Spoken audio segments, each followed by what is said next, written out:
you know, if you want to start, click this link. It will kick things off.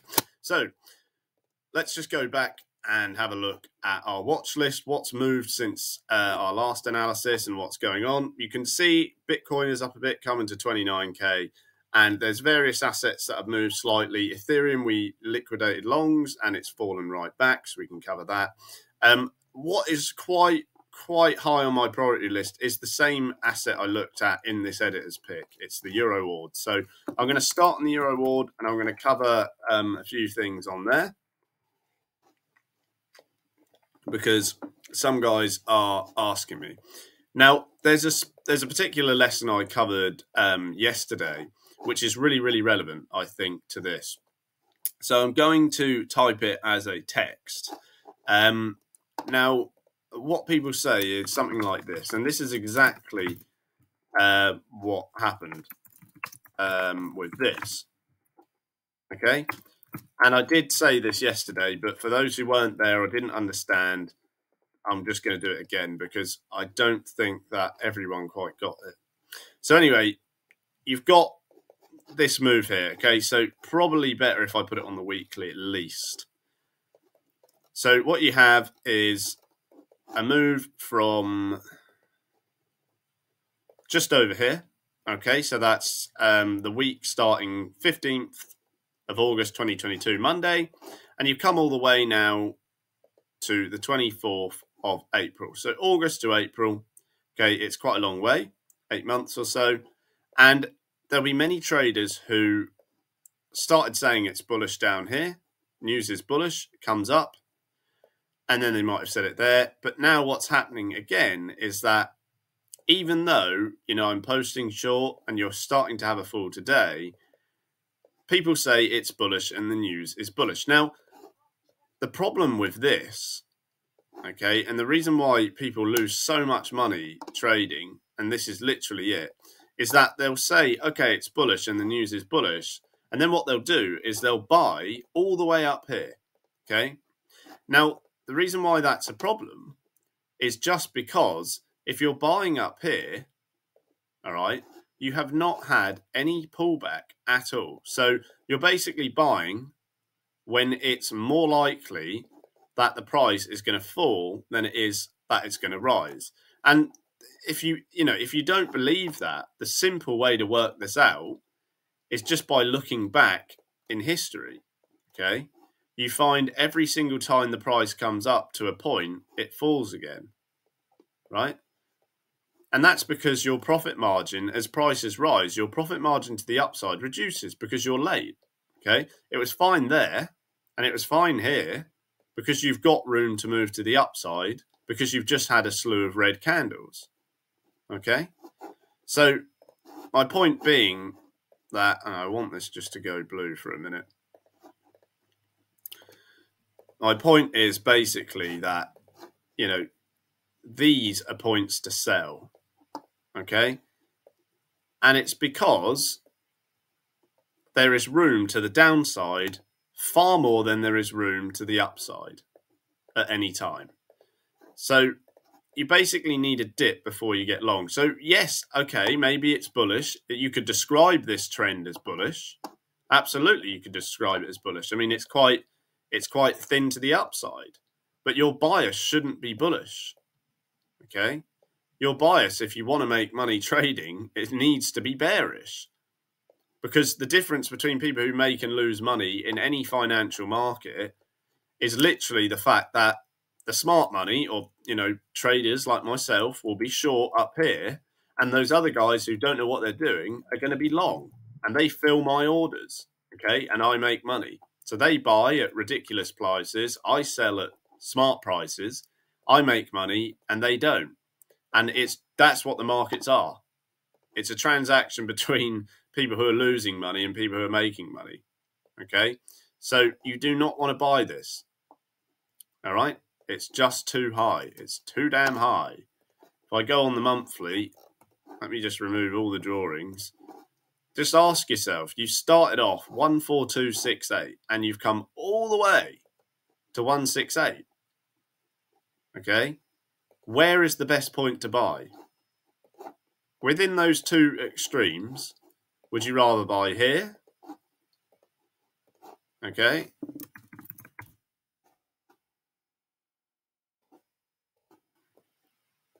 Or would you rather buy here? So you've got a decision to make. And the reason why that's so important is because if I draw a midline of this channel roughly, okay, I know it's not exact, but you can see you're right up to the top side of the move. So you've got a significantly less or lower chance of being profitable if you're long, okay? And it happens throughout history. That is just how markets work. You don't want to buy high, you want to buy low, and you want to sell high. Just look at your stochastic oscillator. You know, it's up. So my point is simple. Yes, it could be bullish, okay, but your bias should be bearish. If you want to make money, you need the opposite of what everyone else or people who are losing money are going to do. Because that is just mathematically and logically the way things go. That's just how it works. Hey, any questions, guys? Pop them in the box. Please do that, and I can cover what you want. I'm also just going to look at gold for a minute. Now, I had some great questions this morning from an Academy member. If I draw firstly just up here, and I've covered this quite a few times on streams, we're looking at the monthly at the moment, okay? So this monthly chart is basically giving us a long-term outlook. And you can see each of these falls, okay, from these highs has lasted like, let's say, so you've got March from August there, okay, 7 months. And then you've got one here. It goes straight down, okay, April to October. So these falls can last longer. Okay, as you've seen after the financial crisis, 2012 to 2015, the price comes down. Okay. And what these monthly charts do is they give us the longer term view. Now, if you're a swing trader, then you would just drop to your weekly and you might use your daily and maybe your 4 hour for entries. Okay, because swing traders take longer term trades. So you don't really need the lowest time frame too much. But if you are day trading, okay, you would start on your weekly or your daily. You can say, yep, okay, well, my long-term bias is to the short side on this particular asset. So then I would swap to my daily and I would go, okay, well, the price has already fallen a bit, so I need it a bit higher, and then I'll get short, okay, with a normal size. And then I might swap to my 4 hour, and then I'd swap to my hour, and you can see that the chart is zooming in, basically. The reason why I'm zooming in is because what I'm looking for is accurate entries on lower time frames. Okay, so I need to push up if I want to get short. And I do that by looking at the lowest time frames, like the 5 minute. Because let's say, and this is very accurate, let's say you wanted to short this. So when did this start? This started 27th of April, okay, Thursday to today. Okay, so this is early hours of the morning GMT to now. Now, if I swap to my daily, okay, and I just get rid of this, you might say, all right, well, I want to short this. Now, this is okay for a scalp short. So using a higher time frame to scalp is not a good idea. Okay, for an entry. To get your overall bias, it's okay. Okay, which is short because you've got all these other small candles to the left. But if I swap to my 5 minute and then I say, okay, I still want to sell this, my entry is going to be worse by $2,003 per ounce to $1,998. So I'm $5 worse off. But if the price comes up here and I decide to short, obviously I'm going to get a better entry. And that is why we use lower time frames. Because when you flick up to the daily, okay, it's still going to be a short. It still looks like a short now. And it is. But if you look to your 5 minute, it's not. Okay, because you're at a long zone. You're at where everything has previously been long. It's a risky long and one I wouldn't take. Okay, but nonetheless, coming off this 100 MA, you're not getting the best entry. So that's why I use lower time frames. Okay. Now, in terms of how you would scale your shorts in this situation, and if you were using DCA, again, we've got our short zone here. So I've got rid of MA by accident. That always happens. Just put that back. I think that was the 100, wasn't it? Okay. Just put 100 on there. Where is it? Yeah. Right. So you're way off those MAs, but if you were looking to short at 2030, let's say, you could have one there, and if the price keeps going up, you could space it out, okay, and so on. You wouldn't be looking to get one trade now forever, okay? You want to get various ones. So this is not the be-all and end-all, okay? If you do get through this level, you'll just continue to scale in. And again, it has the same principle as what I was saying. People might say this exactly, what we saw with the Euro ARD. Okay. They might scream, this is bullish, this is bullish. It's a long, and it's not. Okay. It might be if you swap onto your highest time frame of 1 year. Yes. Okay. Long term, you might come back. Okay, down here, let's say. And then you might go even higher. That's more than feasible that would happen, and I'm not disputing that, but that's going to take you a long time. I mean, look where the end of my arrow is, 2041. Okay, so that's another just under 20 years. Okay, it's another 18 years. And even so, if it's even nearer, you're still looking at 10 years. Okay, so it might be bullish very, very long term, but we're not interested in that. In 10 years, I'll be 34. Okay, so it's there's no point in thinking like that. You're looking for something like this. Okay, you're looking for something by September, October, November.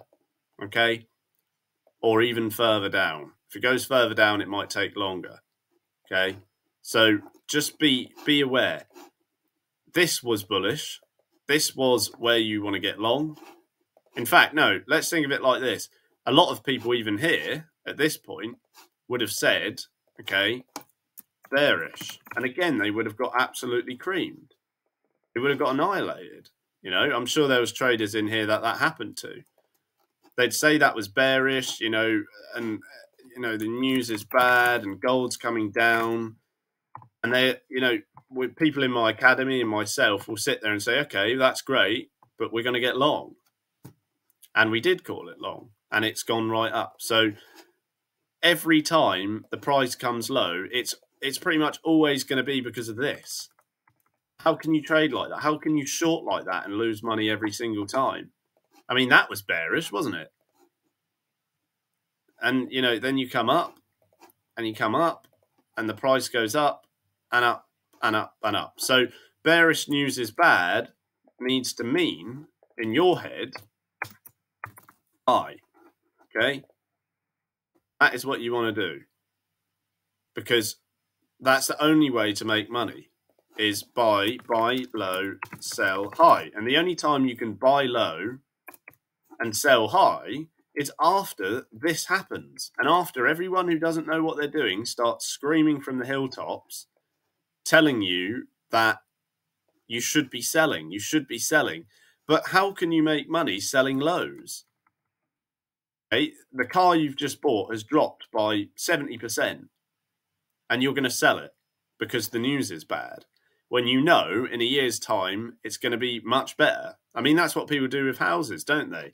At the moment, house prices in various places of the world are up a bit, and people are selling them because they know when they come down, they won't get as much money for it. So it's the same thing.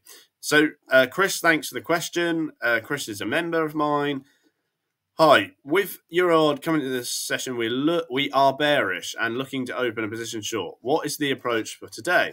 So let me just get the Euro reward back. I did touch on the overall plan, but if you're saying more specifically, so kicking it off on the monthly, you can see that, again, as I say, this is obviously a short. It's come up, it's far. It's come up from your August 2022, okay, all the way up here. So you don't want to be buying it. That's number one. If I swap to my weekly, the bias is absolutely the same. It's still short. If I swap to my daily, it's going to be the same. And now we are going on to the 4 hour. And here is what is important with the 4 hour. So if you followed me and you took this short, great, and I called it as an exit already today, then you should be out. Now, the important thing to note with this is just there. So if I swap my time range to the 1 hour, you can see that this fall isn't very forceful. Okay. Now, what I would probably expect, and what I wouldn't mind doing myself, as you're asking for the plan now, this is not the strongest fall, okay, for price action reasons. So there's two things you can do here. If you're a scalper and you're sitting on your computer, you might be interested in shorting 167080. Otherwise, it's likely, because this fall is very weak, that I would much prefer, and I'm going back to my higher time frames to get the price action level, and I'm going to refer it off this. Okay, I would prefer if you can get slightly higher. Okay, so that is going to be 1686. Now, the thing here is, if you don't get that, you don't lose money. Okay, you're still not going to lose any money if you don't get that. So I wouldn't be surprised if this does continue like that, but because of the way it's shaping up early, it's not as preferable. You can see there's nothing harsh here. Okay, there's no candle like that. All right. That would signal that, okay, well, this is looking a little bit hairy. And then you can see it carries through as you fall. But this fall is very, very weak. Okay. What I would imagine might happen is something like this. Just a crawl and a crawl and a crawl. Okay, like that. But there's two ways you can do it. Literally, if you're more advanced and you're comfortable, you could short 167, but it needs to be a very, very small position size because of this weak PA. Otherwise, you can look higher, 1685 area, I would say. And it's just because if you look at that candle wick, you can see how early the rejection is there. In other words, price is not falling fast. It's found a base and it's coming back up. And you've obviously got to break that. Okay, but a pullback to this MA and this minor support here, I would say, is quite on the cards. I hope that helps. Mona Valette, great to see you again. Good morning as well. I presume perhaps you're near British time, if it's morning. So yeah, I mean, the biggest lesson of today, really, I guess, is that although something might look like it's bullish, you know, it's going to the moon, it's just impending a fall, okay? And that has always been the case. There were many people at this point, okay? So let's go to 2008, again, financial crisis time. There's many people here who said, but it's bullish, Will, but the news is bullish. And then suddenly the news is no longer bullish. And the news gets less bullish. And then you come down astronomically, okay? And it's the same every single time. I bet the news was bullish to some people there. I bet it was bullish to people there, okay? I bet it was bullish to people here. Even there, you've got a fall. Bet that was bullish, okay? Time and time again. The higher it goes, the more you want to short it. You don't want to buy, the more you want to short. Just use that stochastic oscillator. Okay? Ask yourself, do I really want to buy at these prices? Now, as I've said many times before, it's not always the case that you get an overbought stochastic oscillator and the price doesn't keep going higher. That can happen. But if you use that as a general gauge to not buy, okay, not sell your life away and go nuts, but just not buy, you'll find things get very much easier. Because if you're not buying when price is high, that is what indicators are for. They're to just tell you the spectrum of price, where the price is at the moment and how far you are away from it. That's why I use these moving averages. Because I know the further away from those MAs I get, the more I prefer it short. And the real misconception in the markets is that people think that the further away from the MAs you get, the more you should buy. And it's just absolutely backwards and not true. And you don't have to believe me. Just have a look. Have a look at the markets before. Because it's unnegotiable. It's an unnegotiable fact. You just need eyes to look back, and it happens all the time. Okay, so if you don't know that, obviously your decision making is going to be a bit more skewed.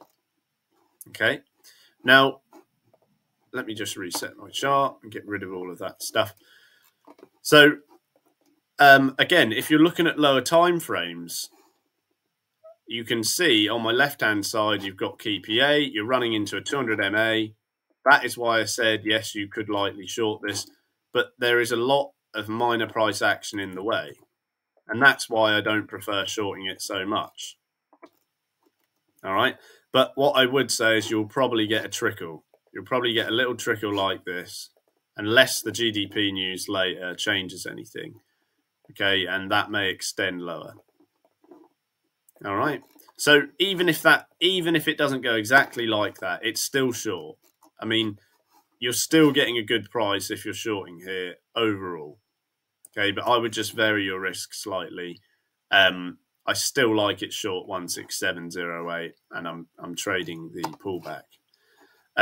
Also, as well, just quickly, as you've had this pull, you get a pullback, you come down, pull back, come down, pull back, come down. Okay, some guys have asked me about when I say about a trading stop or whatnot. Basically, I'm saying if you put one in and the price just keeps going, and like we said, like we expect it to, then you're okay, because you won't get closed out and you can just get the maximum that you can. That's another technique. It's a bit more in depth and it's one I use, so I won't go over that just now. That is probably going to be for Academy members. But bias Euro odd, I'm still short. Okay, I do hope that covers those questions.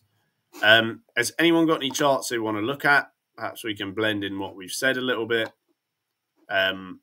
You've got a little bit of a, as I say, on the dollar yen here, price comes up and you're using that 1 hour. If you swap to the daily, okay, yes, it's a very minor candle and might look short. Then if you swap down, you can see you're zooming in and you can see many more price levels, okay, which helps a lot because you're coming up to these previous levels here. That's why you get a fall. But much like the Euro odd, the fall is coming to very early support. So it's crucial to use those lower time frames because they stop you basically getting a bad deal on your entry and being like X amount of pips behind, okay? So that is why we use lower time frames. It's to get accurate entries. Has anyone got any questions? If not, I think I will call it a day there.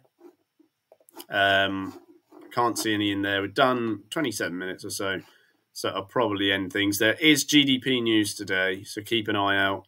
Markets are starting to move a little bit more after being slow, which is good. So yeah, I mean, if you like this, guys, go under here if you want to get started. The link is under the video, or it's under the video on YouTube, wherever you're watching it. And I will see you next time. If you are an Academy member, just let me know if you have any questions, wherever that is. If you do want to get started, just go under here. Thanks for watching, guys. And if you hit the boost button, that'd be fantastic. I'll see you in the next one. See you later, guys.